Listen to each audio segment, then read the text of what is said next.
All right, so without further ado, I'd like to introduce our panel members. In alphabetical order, we begin with Abdul Rahman Al-Khali, and he has graciously allowed us to call him Khali. Khali is from Jeddah in Saudi Arabia, which is 52 miles southeast of Mecca. He's the youngest of 12 brothers and sisters, and since graduating from high school has lived in 3 countries: Dubai, the United Arab Emirates, and the United States. He came to Chicago in 2010. He is a business administration graduate student, a business administration student, and will graduate in the fall of 2014. Next, we have Professor Mohammed Askar. He is a professor in the Brennan School of Business, a professor of management. He arrived in Chicago from Egypt as a 20-year-old graduate student, returned to Egypt and was a professor there for 12 years at the American University in Cairo, and he has been at Dominican University since 2009. Next, we have Anela Beslagic, who is from Bosnia-Herzegovina, now called Bosnia, and she and her family lived in a refugee camp for a number of years after the Bosnian War, and she came to the United States as a 12-year-old. English is her second language, which I think will astound you because she speaks beautifully, and she is an MBA student in finance. And next we have Professor Ali Dramé, a professor of history from Senegal in Africa. He has taught at Dominican University since 2006 and he spent his sabbatical 2 years ago helping at the University of Michigan in Ann Arbor. They were establishing their Center for African Studies. And next we have Riham Mataria. Riham is from Palestine. She's been here for 2.5 years. 95% of Palestinians are Muslim. She also is an MBA student in finance and will graduate in May of 2014. And last but not least, we have at the end of the table there, Professor Khalid Razaki, a professor of accounting in the Brennan School of Business. He was born and raised in India, but his family moved to Pakistan when he was a child. And then he found himself in Oklahoma, going to the Oklahoma State University as a graduate student. And from there, he came to the University of Illinois at Champaign-Urbana. And he taught 28 years at Illinois State before coming to the Dominican University in 2008. So let's start with a round of applause for our panelists.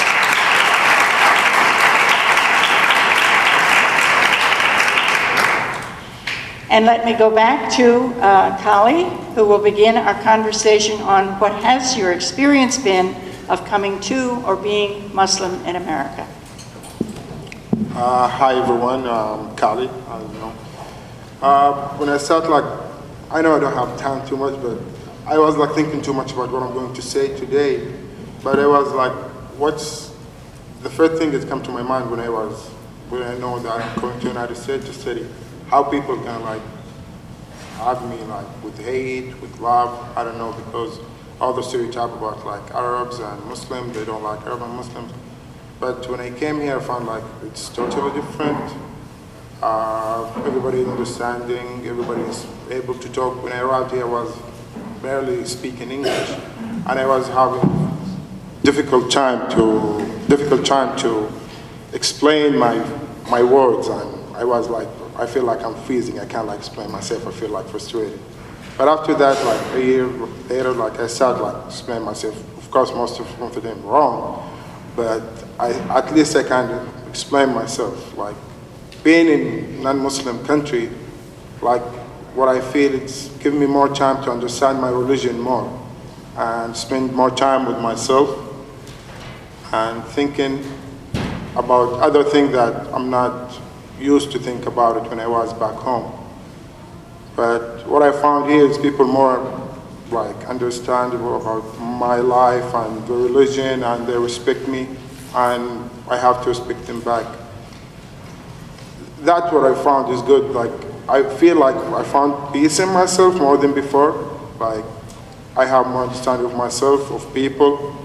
What I found too, it's like the community of Dominican University. I came here and I studied in ELS, the language center, and I came here to Dominican. Like from the beginning, like all I've been discussing in the school, it's given me more ideas from other thoughts, from from the professor, from all the students. It was so great for me. It's make me understand myself more and be more like, I don't say like religious, but more understand of my religion, myself, the other people.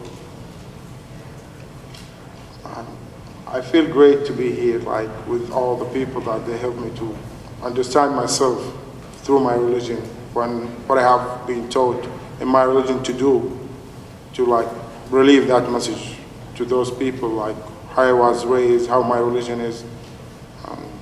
That's my experience here. Really thankful for all the professor, like Professor Drami. It's one of the greatest like professor that I have. Kabraski, Anderson in the back, all the open discussions that I feel so thankful for that. And this is what I have to say today for you. Thank you. Thank you.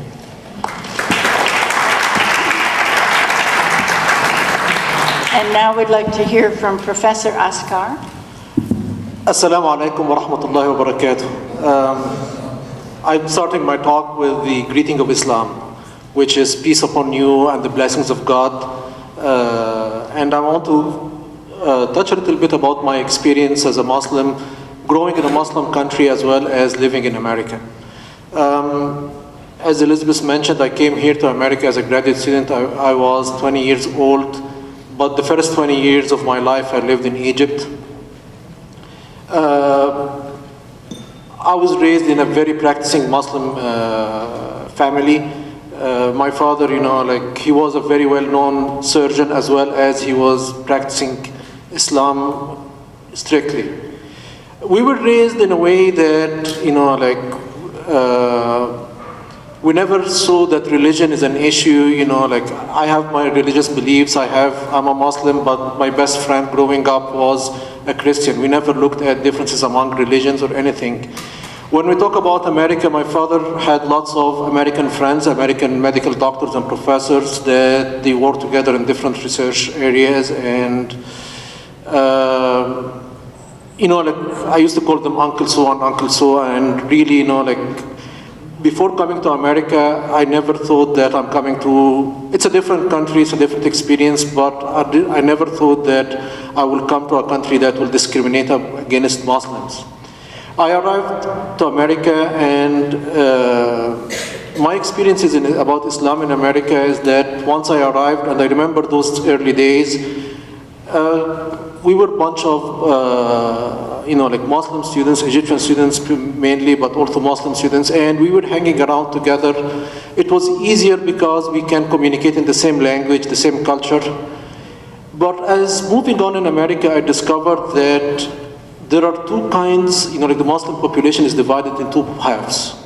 One half, that we share the similar background, is that we never see that there is a discrimination. I personally haven't seen any discrimination in America because of my religion or anything.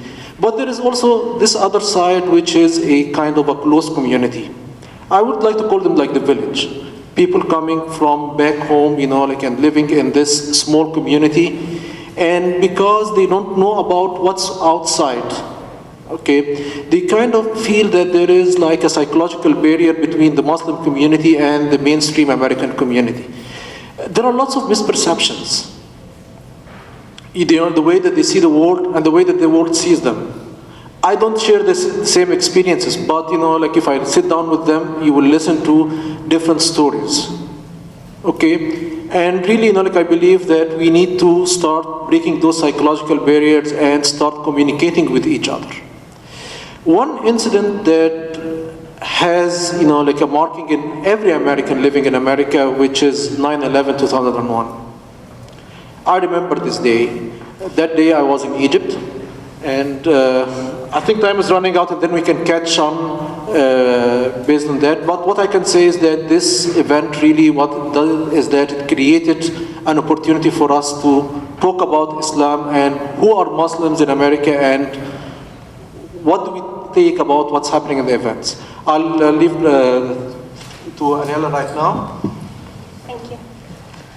All right, so my name is Anela, and I am a Bosnian. I'm also a Sunni Muslim. I'm an ex-Yugoslav, I'm an immigrant, I'm an American, I'm a lot of things. And that kind of creates me an individual. Most of all, I'm a human being just like everybody else. My experiences here are a little different. You know, when you see me, you probably wouldn't even assume that I am Muslim. But I grew up in a communist country where, you know, Serbians, Croatians, Bosnians, we all lived together. Religion was not something that was discussed or argued up until the war, and that's when everything changed. And even to this day, it's, like he said, there are two different groups. You know, there are the groups that think it's a problem, and there are groups that don't. We still live together, we get along well. And when I got here as a war refugee, and as people would ask, like, where you're from, what are you? And when I would tell them that I was Muslim, they're like, but you don't follow it. And I said, well, what does that mean? They said, well, you don't wear the scarf. And I said, no, neither does my mom, neither does my grandmother, and neither does 90% of the Bosnian population. The other thing is, you know, marriage. So I'm getting married in September. I'm not in an arranged marriage, other than I arranged it. My husband is not going to have multiple wives, you know, if I have a say-so, and I do. So, you know, these are the common misconceptions that, you know, the religion is, you know, something that, for me, it's something that holds a society together, and we all believe in something. All of us probably believe in a little bit of a different something, but it's all just something that glues you together, and that's just believing that there's a higher power. I was asked in high school once why I don't just convert to Christianity. And I thought, why would I do that? This is who I am. In Bosnia, everybody else looks just like me, you know, except if I come there in jeans, they think I'm underdressed, and too American. But, you know, religion doesn't define you. It is the religion and the culture, and when they blend together, they create something different. And it could be a good different, and it could be a bad different, and we've all seen examples of both. But I think just knowing and learning and always wanting to learn more about the religion is important. Even for myself, my parents are not practicing at all.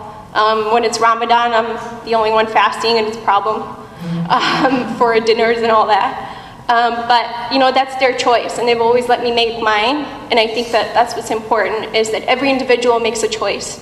And those that use the religion badly, that's their choice, but not everybody else's.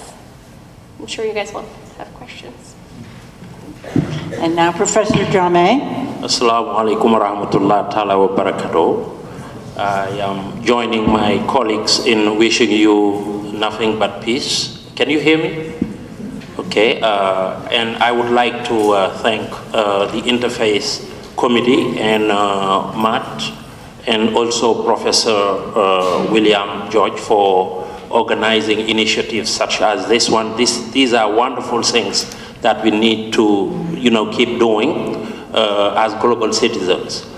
I'm from Senegal, West Africa, only 7 hours away from here.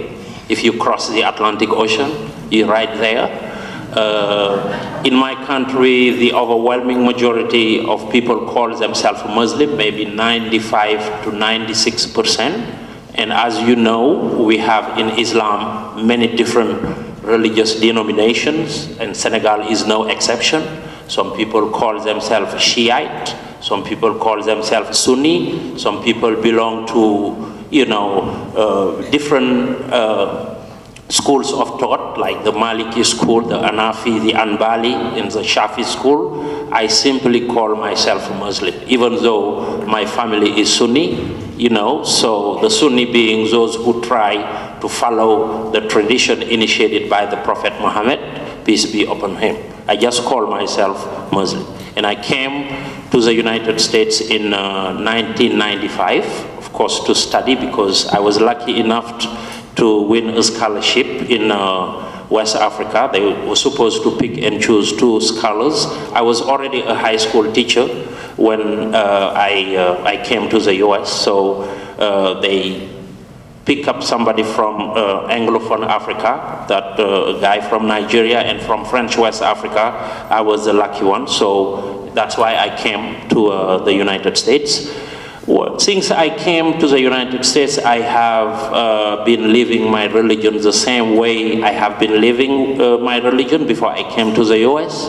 I'm praying my 5 times a day. I'm fasting 30 days a year. I'm still going to the mosque on Friday. I'm still not drinking wine. And, you know, I'm affiliated with a Muslim organization called Downtown Islamic Center. That's where I go to attend Friday prayers. And my experience in the United States, you know, has been a very positive one. Before I came, I read my Holy Quran, and what I did was try to follow the recommendation of God, especially this important chapter I really like. It's called Watini Wazaitoni. You know, it's the chapter when God pretty much says that I'm the only judge, I'm not the best judge. Because if you say I'm the best judge, it means that you are comparing me and contrasting me to other judges, and I am the only judge. And to say, فَمَا يُكَذِّبُكَ بَعْدُ بِالدِّينِ عَلَيْهِ الصَّلَاحِ بِحَاكِمِ الْحَاكِمِينَ. You know what I'm talking about, right? I talked, and also I advise also, you know, the Saudi club here at Dominican University. I've never had any problems. I have always described myself as a world citizen. And because of that, I always try to, you know, interact with people from as many backgrounds as possible. I have friends who are Christian, friends who are atheists, friends who belong to many different, you know, religious denominations. But I've always had good relationships with them. I'm ready to take any question. But what I would like to say, and if you allow me, is that we should continue to do this. This is wonderful because we are all global citizens. We are all part of the same human race. You know, regardless of our religious differences, our ethnic differences, our racial differences, we are all part of the same human communities, and we are all originating from Adam. Thank you so much. Thank you. Hi. And now, Riham Mataria. Hi, I'm Riham Mataria. I'm from Palestine. As I said, about 90% of my people in my country are Muslims. So we have been raised according to certain rules and according to certain manners.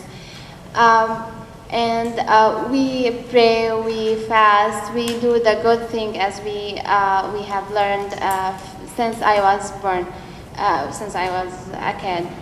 I came here and I found like people here look at us or at Muslim in different way, like especially with the wrong picture that the people took of us, that we are terrorists. We are not. We are human like you guys. We have mistakes, and we do right things and things wrong. I want to talk about 2 main issues. I want to talk about food here in the United States and about learnings. When I came here, the main thing that I was like, the main thing that I had some challenges and difficult to get used to is the pork. We are not allowed to eat pork here. So I had to get used to read everything before I buy these things. When I buy the food, and the way that, you know, in Islam the chicken should be killed in a certain way, and here you guys do not do this. So yeah, I had some difficulties in get used to eat certain kind of foods, and I thought to be vegetarian sometimes, but it didn't work. And about learning, well, Islam says that we have to study, we have to read too much, we have to make us make our minds very open. But as a culture in Palestine, we have a closed culture, so we get used to just read what we have to read in school. So when I came here, I found that everybody here read in trains, read in their cars, they listen to news, they even read the newspaper. These things we never done in my country. So I started to think more, and I teach myself to learn, to read more, and to do the things that Islam told us or asked us to do. Thank you.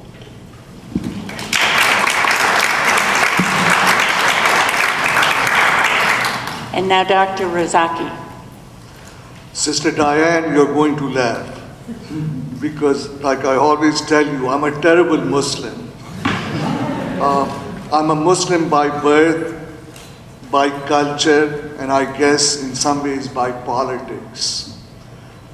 I went to a Jesuit school in Pakistan. I'm not blaming the Jesuits for being a terrible Muslim, by the way. That I did on my own. But anyway, I came to America in December '71 for graduate study to Oklahoma State, and spent 2.5 years there completely surrounded by Pakistanis. Most of the Pakistani students there were either friends of mine from back home or knew of me from back home. So my food, my culture, everything except the Friday prayers was the same, totally spent with Pakistanis. There was very little interaction with Americans at a social level, at a deep social level. I obviously had classmates and I had professors and so on. But then I came to Urbana-Champaign in August '75, and since then I have really lived the life of a white Anglo, in the sense that I've had very little connection with Muslims.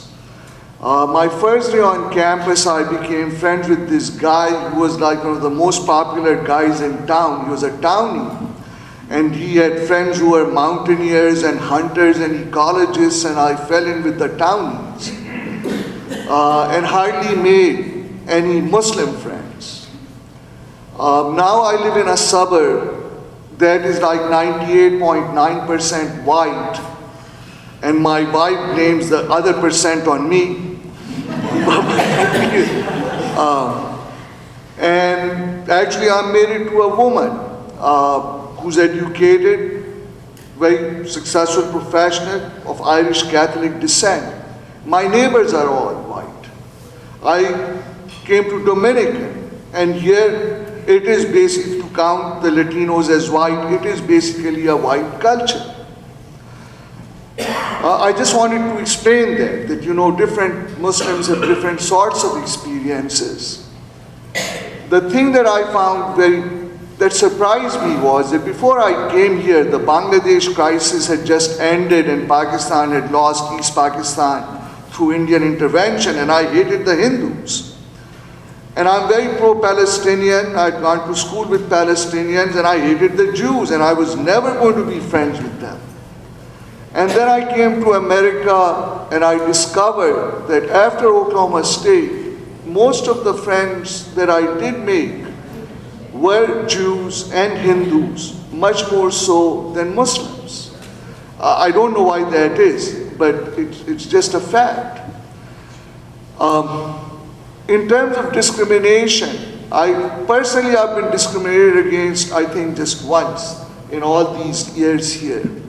But as a Muslim in general, I do feel that there is Islamophobia in this country, and that Muslims are discriminated against in a lot of ways. For instance, America is supposed to be a free country, but at times I find myself withholding my views because I don't know whether the FBI or somebody else is going to get hold of those remarks, and not what it might do to me, but what it might do to people who are close to me. So I just wanted to throw that out. Thank you. All right, we would have a round of applause for everyone. I'd like those standing in back to know that there is a very Catholic front row here. It's totally empty except for Sister Diane Kennedy, so please come forward. All right, we would like to open the floor now for comments, for your own experiences, for questions that you'd like to ask one or more of the panel members. We have a microphone here, and I will hold this microphone and we can call on people. So just raise your hand if you would like to ask a question. Yes.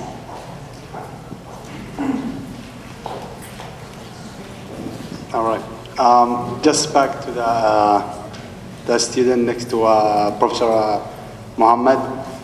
I have a question for you. If you are not practicing the 5 pillars of Islam, how would you consider yourself a Muslim? Well, so when I got here and I met other Muslims, I had a Palestinian friend in high school and everything, these are the questions that I got asked all the time. So I kind of got discriminated on myself by other Muslims too, which is okay. I think it's just understanding that I do not come from a country that is very strict. I do not come from a family that is very strict practicing. Religion's always been something that my parents have left up to me. When I was younger, my first exposure was maybe when I was 7. I had an imam as a neighbor, and his wife was a really nice lady. And I always wondered why she wore the hijab, and I started to ask questions, and that's how I learned. For me, as a full-time student and a full-time manager and everything else here, it makes it extremely difficult. And so what I do is I do what I can. I don't eat pork. I respect Ramadan. I fast as much as I can.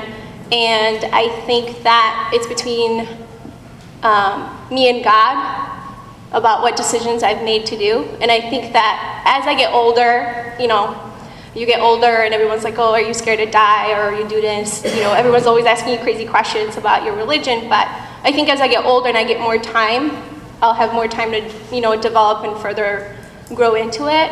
But I don't think that it's anyone else's decision about how I can call myself a Muslim besides me and the man upstairs. Okay. Is there someone else you would like to speak to that? Yeah. See, most of us are born into our faiths. We are born into a particular family, into a particular culture, and we just grow up to be whatever we were grown up with. And people have different levels of belief and different depths of belief. So the question, how can you call yourself a Muslim? It's not for somebody else to define for me what a Muslim is. I mean, I call myself a Muslim and I define my own rules and regulations and principles and tenets and beliefs in life. So Muslims go all over the spectrum, you know, and so it's up to the individual in a sense.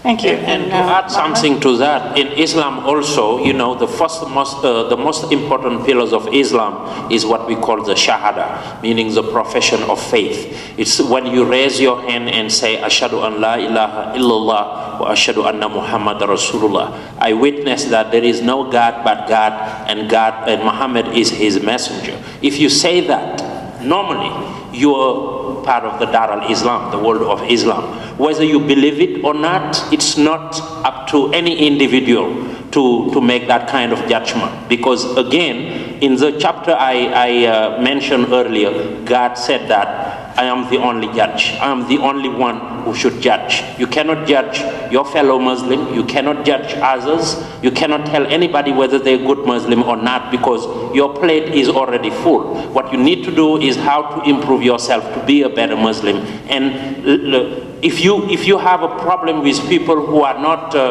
who are doing something that's in contradiction with the teaching of God, God sent us another chapter of the Holy Quran, another surah, ayah, when He says, "Lakum dinikum waliyadin." Let them go with their religion and go with your religion, but don't judge them. That's why we shouldn't be calling anybody al-kafirun, which is infidel.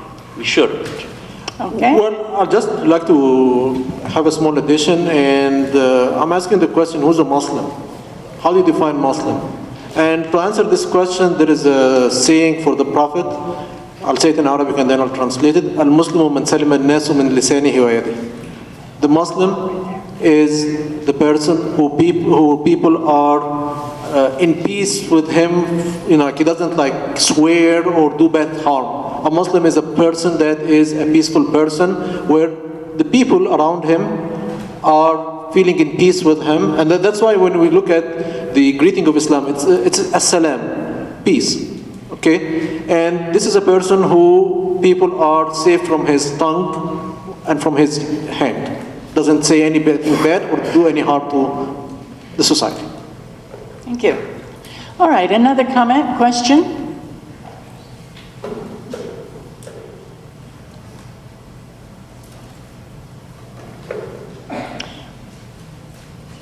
How many, yes.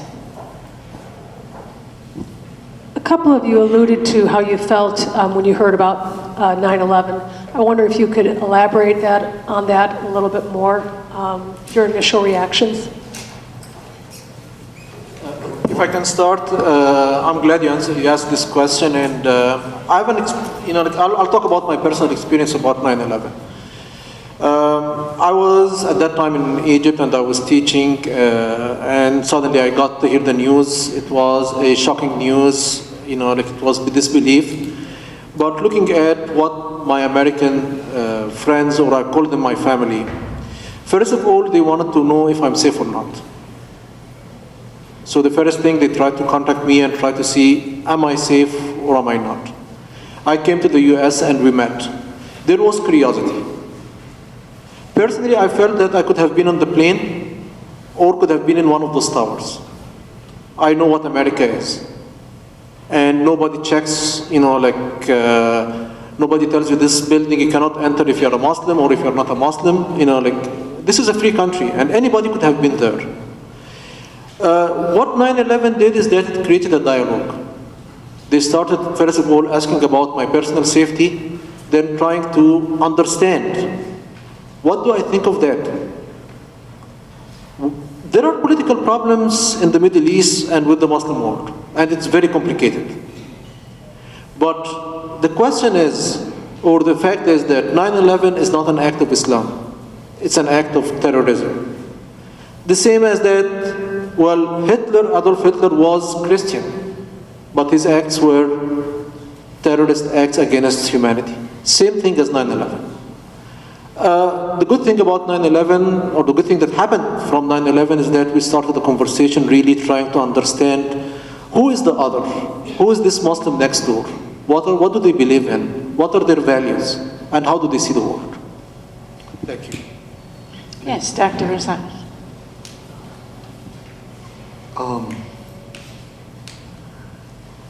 I was born in India. I'm a Pakistani. I'm an American. I'm a Muslim. On 9/11, I truly felt like I was an American. And I felt the pain and sorrow of this country. But then I had another thought.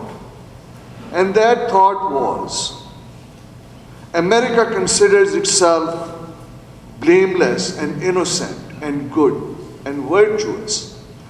But if you look at American acts all over the globe, they've hurt many, many people. And I could understand the justification that when you go and mess with other people, one day they're going to come back and try to slap you in the face. But that day I felt sorrow, like I feel sorrow about what's going on in Palestine or what's going on in Pakistan and Afghanistan and places like that. But then what bothered me was that we turned around and attacked a Muslim country that had nothing to do with Al-Qaeda, that had nothing to do with the Taliban, that had nothing to do with nuclear weapons, and killed hundreds of thousands of people and maimed millions of them.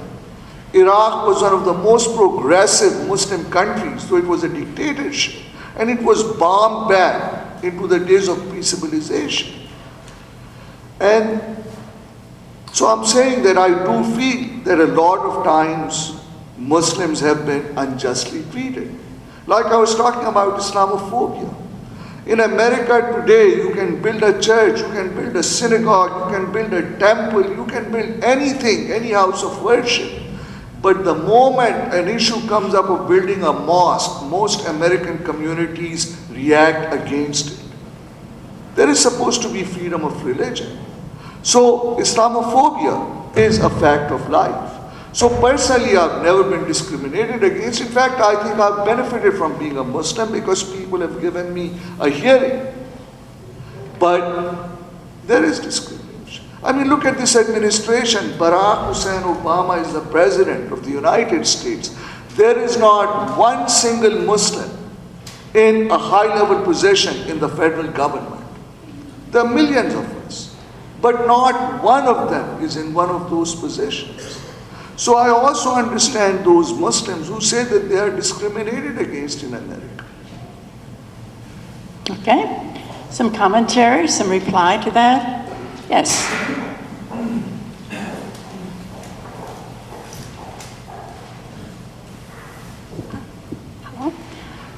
Hello, good afternoon. My name is Manija and I'm a graduate student and I am, I guess, non-practicing Muslim, just like Professor Razaki is. And I guess I have one comment that regarding, changing of the mentality of American people toward the Muslim after 9/11. And to this, I have a comment that, I don't know, maybe because I don't really dress like Muslim, maybe people don't really know I'm Muslim, but I never had a negative connotation related to my religion. I wasn't treated differently just because I'm Muslim. And I think Americans, they're the same way. I mean, they get to know people, and that's when they judge. They judge the person. They don't judge what's behind, what's on the paper, I don't know, what are your 10 ancestors or stuff like that. And I think just like in every religion, you have people that are, I don't know, against minorities and against all kinds of new developments in society, and there are people who welcome everyone. But they don't judge everyone as the same people. They don't think if you're Catholic, you're all against, I don't know, minorities, or it's all up to people. So I just don't think Americans are just, they check the box, you're Muslim and you're terrorist. That's my comment. And also, I have a question. I face a lot of judgmental attitude toward me for not being a straight Muslim. And I'm sure there are a lot of people that are very strict, but they are very open to that. But I think I face a lot of opposite. Like back home even, I'm from Tajikistan, which is Muslim country, but not, I would say, not as strict as Saudi Arabia. And if you don't fast, if during the month of Ramadan, someone catches you eating, they just tell you such weird stuff like, shame on you, how can you eat? And they don't really care if you have a disease, you're not supposed to fast or anything like that. So I think I face so much judgment, and do you think like it's majority that do that, or do you think there is a way to minimize it? All right, thank you. Let's hear from the students who would like to reply to that. Like, if you come from conservative country, it's really different. Like, Saudi Arabia, it's a country of like togetherness. Like, everything we did it together. Like, I'm the youngest between 12. Like, all my older brother and sister, they raised me with my mom and with my father. Like, for me here to be like, okay, I'm here, I have to do whatever I want. If I don't want to pray, I don't have to pray. If I don't want to fast, nobody gonna judge me because it's free country, nobody gonna tell me anything. But if you live with people who care about you, they feel like it's our duty to stop you to do something wrong, even for yourself. In this country, it's different. If you want to do all the crazy stuff, you want to go out, you want to drink, you want to stay late. Nobody gonna tell you because it's your business. Nobody gonna like judge you. Even if they judge you, they just throw a word to you and it's not. But back home, for me, it's different. Like, my mom, if she tells me something, I have to do it. It's not something I have a choice. My older brother, it's different culture. Because that, like, I feel now like, she said like from Saudi Arabia. I don't feel because like I'm Saudi, I have to respond. But I feel the same with all my friends now. Like, I do all crazy stuff with myself. Like, they tell me you are crazy, you're not like, you don't have mind to do that. But I feel nobody have to judge me. Like, there's God, He can't judge me. Like, this is how I feel. I don't want like anyone to come here and like want to tell me something. Like in the end, like in Judgment Day, like it's gonna be between me and God. Nobody is gonna be like between us. If you judge me now, this is not your choice.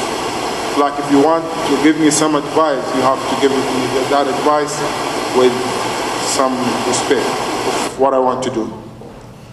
Yeah, and that's what I... All right, So thank before you. we continue, I would like to say something. Something I always tell my student at the beginning of every semester when I teach the foundation of Islamic civilization and, you know, the history of modern Islam. You know, don't be afraid. This is the best opportunity you have. If you have any question, don't think that we would be offended because you're asking tough questions, or we are here for that. So feel free to voice your mind, to give your opinion, to ask any question you may have. We would do all our best to answer those questions, okay? I'd like to add another comment. You know, like in my opening speech, I mentioned that if you look at the Muslim community here, there are two types. There is like the closed village, and there are those who are open and interacting with the society. I think criticism will come from the closed village, you know, because this is like a virtual village where people are locking themselves in this village and are afraid of exploring. They judge people, you know. Like I'm not going to deny that there is prejudgment. Yes, there is prejudgment, but from whom? Those who are trying to live within this small village. And I personally believe the benefit that we can draw from events like 9/11, etc., is that let us start creating a dialogue between those people in the village and the mainstream America. And I'll tell you, there are numerous misperceptions on both sides between those who are living in this closed village as well as the mainstream America. And there is no, you know, like no effort was spent. How can we bridge this gap and get the truth out? Okay. Yes. Yeah, I want to say that this is one of the things that I've learned here in America. Back in my country, we all, as what Abdurrahman said, that we all did the same thing. We all prayed together. We all fast together. But here, I'm the only one in my home who pray and fast, because me and my husband the only one, and my husband all the time works. But I learned that when you treat people, you don't have to treat them according to their religion or according to how they dress or how they act. You have to judge them according what they believe, what in their heart. If they treat you well, you have to treat them well. If they treat you very nice, like the people I treat with, you have just to treat them well and not anything else. And this is what the Islam talk about. Thank you. Yes. Wa alaikum assalam for what you said earlier. Okay, now I remember. From your time being in the United States, any experience, be it 9/11 or something else, was there ever a time when you had to reevaluate or rethink about your Muslim identity? This doesn't have to be at the social level, it could be at a spiritual level, family level. Anything you'd like to share? I was in high school when 9/11 happened, so I had a Palestinian friend. We were very close. We ran track together, and she wore her hijab while she ran. I mean, it would be so hot, and I would be like, oh my God, I don't know how you do it, because it's hard as it is. We fasted and we ran track. We practiced every day through Ramadan. It did not matter. 9/11 happened, we were going home, and we had our big old gym bags with everything else you need to run, which I don't know why, it's just gym shoes, but everyone looked at her wrong. She had her hijab and a gym bag. We were high school kids. It's the CTA. So I noticed that she started to feel uncomfortable, and I thought, like the young lady over there, you know, well, they don't think I'm Muslim. I bet that's what they're thinking. And they gave her the wrong stare. They gave her the, you know, let me put my bag so you can't sit here. And since I'm the more outspoken, probably a little bit of Bosnian in me, more than it should be, I spoke up. And it was like I had to defend her, and at the same time, I felt like I had to explain that I'm the same, and you weren't worried about me and my gym bag. You shouldn't be worried about her and her gym bag. And it was like you said, like, it was like I had to evaluate, one, how do I introduce myself to people, and two, how do I make sure I stand up for everybody in the Muslim community to explain that we are not all the same, we are not terrorists, and, you know, coming from a war-torn country and walking into 9/11, worrying if this is going to be the next war-torn country I'll have to go through. It's ridiculous, but yeah, you're right. You have a moment where you have to think about how you're gonna, from that moment, how you're going to treat others, explain yourself to others, and also help everyone else that, you know, wears it and looks at it more than me, so that I can protect them and be there. And I have other things, like question always come to my mind, like in Christianity and Islam and Judaism, all the women, they cover their head. Why just the Muslim girls that she have criticism? Like, this is one of the questions. Yeah, I don't know. Like, I don't know the answer, but like, you see now, like they cover their head. You see like Muslim women, they cover their head. You see like Christian, like Judaism, Islam, all of them, they cover their head. Why just Muslims girls, like when they cover their head, they have this problem with people look at them wrong? All right, is there another comment, question? This is your opportunity. All the things you would like to speak up. Thank you. I think this has been a great learning experience for a learning community that we're in. And this is sort of a structured way for us to ask questions, and I've learned things that I didn't know before.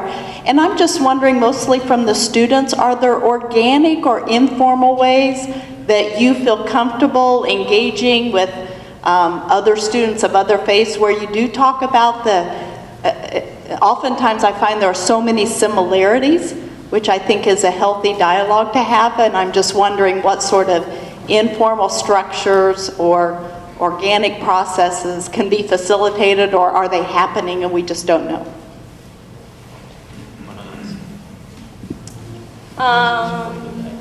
I can't say that I've done anything here. I think when I went to DePaul for my undergrad, for Ramadan, when it was time to eat, they had a meal. So they had a social hall like this, and they would have a meal, and everybody would come meet. And it would not just be Muslims, it would be everybody else that would want to talk about their religion. That was a little bit closer to 9/11 then. But the other thing that I've done myself really is just, I've gone on a trip, and I've made it a point to visit my first mosque ever in life, which on a vacation in Istanbul. But I've also visited churches and things that, you know, just to be able to really know the other side, and really know a little bit about everything else, but I haven't had anything else informal here. I don't know if you guys have. And on both sides, we should, we don't just have a Muslim problem or a Western problem. We have to be able to work together if we really want to solve our problems and carry out our visions and our goals in this 21st century. You know, to be honest with you, I've heard a lot of Muslims express satisfaction and joy whenever they heard some Americans who were killed, right? Including the guy who was supposed to be my assistant when I was doing fieldwork research in Africa, who had this big picture of bin Laden on his motorcycle, and all the money I was using, including the money I used to pay him, came from American taxpayers. I had to lecture that guy, to talk to him, and ask him to remove that picture because I don't want to be associated with, you know, bin Laden. when it comes to 9/11, something also deeply disturbed me. I was a high school teacher. I was teaching French at the Oak Park River Forest High School when that happened. A week before that, I saw a picture. It was about a wedding celebration in Syria. And when 9/11 happened, the night after, CNN was showing 9/11 in relation to that wedding celebration, as if those Syrians were celebrating because some Americans got killed. That disturbed me deeply. But I think we need to work not only within the Islamic community or within Western community, but we have to work together. You know, the problem, it's just a problem within Islam or within the United States, but it's all over the place. I don't also understand why because if I call those who attack the buildings on 9/11 terrorists, I don't see the difference, frankly speaking, and I'm saying this even though some people may criticize me. I don't see the difference between those people and somebody who attacked another country that did nothing to his country. That's what the president and the vice president of the United States did. And then when Americans were asked, do you feel like the president should apologize to the people of Iraq for having invaded their countries for all the wrong reasons? The overwhelming majority of Americans said no, because we would look weak, we would look weak in the eyes of the world. That's a problem too, So when 9/11 happened, some Americans said, well, they did it in the name of Islam. But when some prisoners were tortured in Abu Ghraib, and then 7 American soldiers got caught, they said, no, these are just bad potatoes. We are better than that. That's double standard. It's like today we were talking about, eliminating nuclear weapons. They exist all over the world.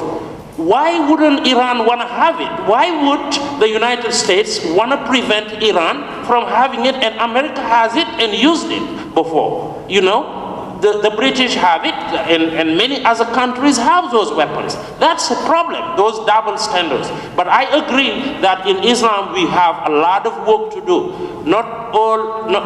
Americans are not evil people. We have people who do bad things and negative things, who don't want to have anything to do with Muslim, but that's not the majority. It's maybe a tiny percentage of Americans. So we should need to do something, I think, on both sides. Thank you.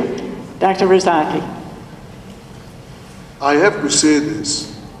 I'm critical of American foreign policy or whatever, but I'm also very grateful to America in the sense that it gave me an education. I came here with enough money for 1 semester, and since then I've moved off of America. And the relationships that I've developed, and most Muslims in this country feel that way. I chose to live in America. I could have gone back to Pakistan. So my actions show that I appreciate this country.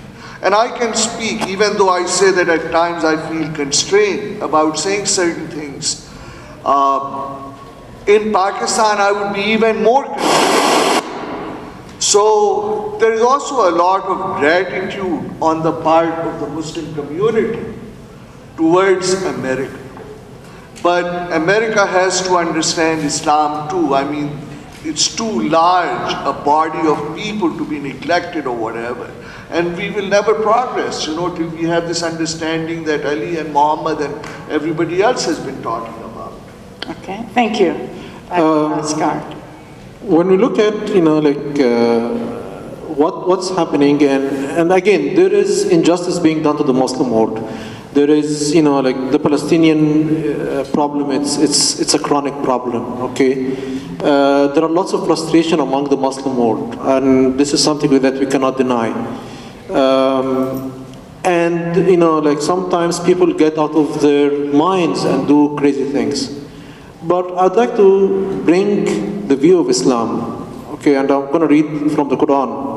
There is one of the verses of the Quran, Bismillah ar-Rahman ar-Rahim, وَمَنْ قَتَلَ نَفْسًا فَكَإِنَّمَا قَتَلَ النَّاسَ جَمِيعًا. Which means that if you kill one person, one soul, without any reason. This is as if you have killed the entire world. This is the message of Islam. There is political turmoil, there is injustice, there is economic problems, there is so many problems among the Muslim world that we have to work together really. Muslims are not sworn terrorists that want to go and blow the whole world. No, they are peace-loving. As a matter of fact, our mission in the world is to live in the world and grow the world. This is our mission in our religion, not to destroy it. But again, there are political problems, and the sad of political injustices is what's reflecting or putting a bad image about Islam. Thank you. It is time for us to go, so I'd just like to end with a kind of thread that we have surfaced here, and that is that there are the customs which we can see from outside of a person, and sometimes we make judgments according to what we see, and in other times we're able to listen to the heart speak, and then we can make judgments according to what we hear.